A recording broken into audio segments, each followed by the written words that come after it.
सर्वांना श्री स्वामी समर्थ. तर आज प्रदोष होता, त्यासाठी सुंदर अशी देवपूजा केली आणि सकाळी आव्हांना बाहेर पाठवलं होतं, ते म्हणजे फुलं घेण्यासाठी. कारण जर सकाळी फुलं आली तर फ्रेश तर राहतातच, पण छोटे छोटे बेलाचे पानेसुद्धा दिलेले होते त्याच्यामध्ये, म्हणून महादेवाला बेल अर्पण केलं. रुद्राभिषेक केला, कारण रुद्राभिषेकाचं खूप जास्त महत्त्व असतं आणि शनिप्रदोष असल्यामुळे माझा उपवाससुद्धा होता.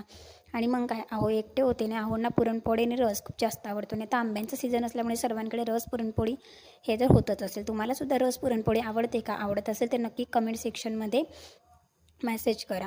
आणि जर तुम्ही चॅनलवर नवीन असाल तर चॅनलला सबस्क्राईब करा, जेणेकरून असे छान छान डेली ब्लॉग्स तुम्हाला बघायला मिळतील. तर मी सुद्धा छान आणि जास्त पुरणाची पुरणपोळी बनवली होती, म्हणून ती थोडी कमी म्हणजे फुटलेली वाटत होती आणि कमी फुगली.